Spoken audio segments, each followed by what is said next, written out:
every part of the globe, we find people engaged in some form of worship. To adore something other than ourselves seems a part of our very nature. Islam considers this urge to bow before a greater power an essential part of our spirituality.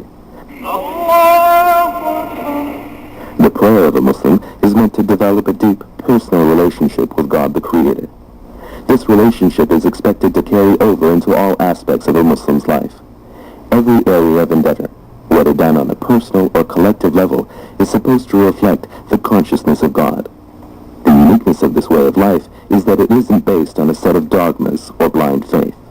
Muslims believe that the proof of God's existence can be found throughout the universe, in human history, and within man himself.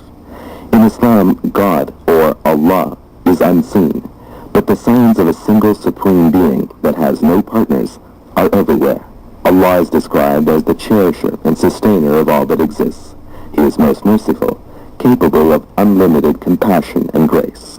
For Muslims, nothing in the universe can be compared to the Almighty. The relationship between the Creator and created in Islam is straightforward. Muslims call upon God directly, at any time, with a firm belief that the All-Knowing is listening and will respond to their prayers. Nowhere is the social and spiritual consciousness of Islam more vividly portrayed than here. This is called a masjid, and is more commonly known to us as a mosque.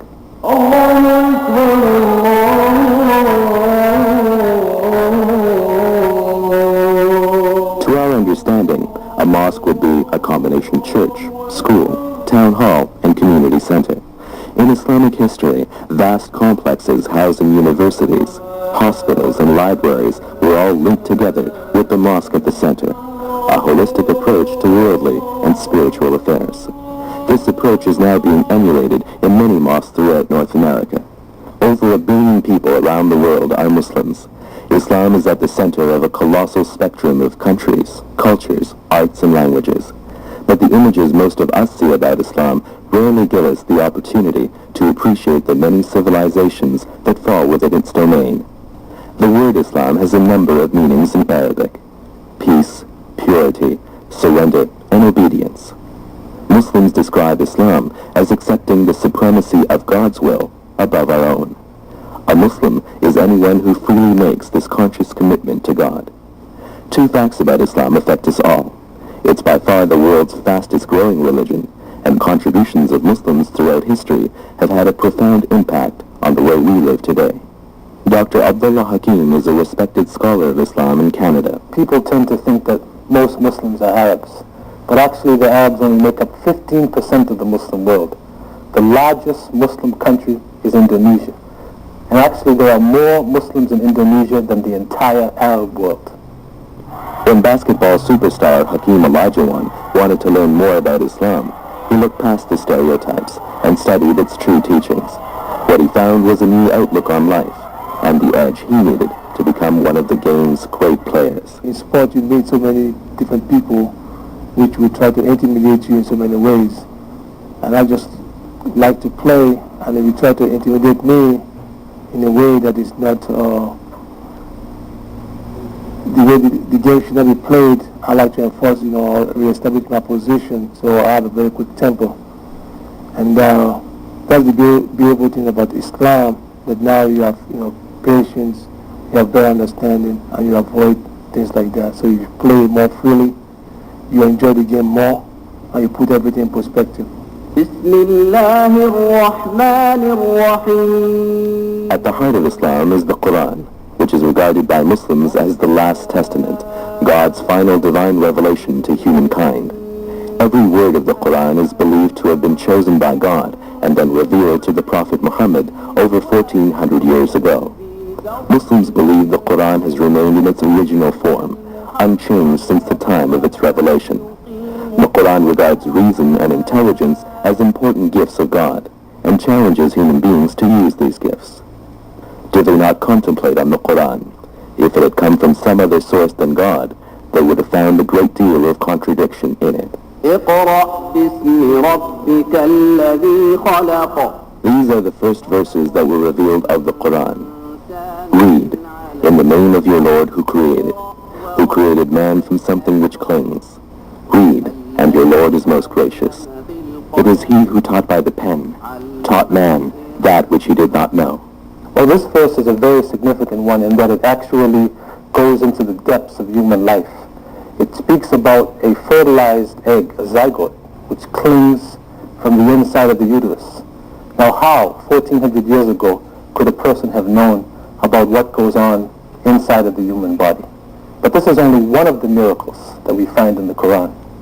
The whole natural world in the Quran is called a revelation. Literally, it's a revelation.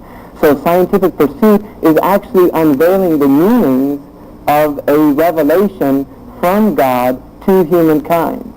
Hamza Yusuf is an American-born teacher and student of Islam. In the Islamic tradition, knowledge is the birthright of the human being. That every human being is endowed with the not only the desire, but the right to seek knowledge. Pre-Islamically, women, of course, were considered to be subhuman, and not only in pagan pre-Islamic Arabia, but also in prior revelation, a woman was given a much lesser role than a man. But as we know, God has created man and woman equal. We are equal in the eyes of God in faith and knowledge, and that has been told to us in the Quran by Allah. Nancy Ali was once a Roman Catholic nun. After coming to Islam, she's played an active role in sharing its teachings with others. So women still have that freedom to go to the hilt with whatever she wants to pursue in the field of education, as long as it's, of course, a field of with dignity, and share her knowledge with the rest of the world, just side by side with a Muslim male. We now are learning that Latin Christians in the rest of Europe also sent their sons. We don't have any evidence that they sent their daughters to the great universities in Cordoba, knowing that the first thing that these youngsters would have to do would be to become fluent in Arabic, so to take the equivalent of ESL classes, so that then they could take the whole range of academic things that were offered to them in every field. And there were no universities in the rest of Europe at the time. The great contributions made in areas such as medicine, optics, science, algebra, geometry, there's so much of that, a good deal of which is still forgotten. And even when it's remembered, the tendency is to simply speak of it very briefly and very quickly. Dr. John Esposito is professor of religion and international affairs at Georgetown University and the author of many books on Islam. He's also the director of the Center for Muslim-Christian Understanding. Islam's flourishing occurred during the Dark Ages, and then when, as it were, Western culture bounced back, it borrowed and re-borrowed from the Muslim world. On the other hand, there's almost a need to forget about that. You know, one doesn't like to feel that one's culture is totally dependent upon the other. And then given the historical confrontations at different times between the Muslim world and the West, there is even less cause to want to see what one borrowed as opposed to seeing the otherness, you know, the tendency to almost want to demonize the other. Today, Muslims all over North America are building Islamic schools like this one inside a mosque near Toronto. Here, Islam is not presented as a faith, but as a way of life. Rubina Khwaja teaches a grade 1 and 2 class at this full-time Islamic school. Islam does not teach you to secularize religion and anything else apart from religion. So they're taught, they're trained from the very young age over here to see Islam as something that is normal for them, something that would be normal when they grow up and have their careers or their jobs or mothers or fathers, whatever they be. And what we try to do is we try to establish a relationship of the Creator in everything that is created. So when the children learn about the trees and the leaves and the oceans and the ponds or the places of the moon, whatever it may be, it's part of our curriculum, but we teach it first from the Quran. What does Allah teach us about that in the Quran? And then we learn from there.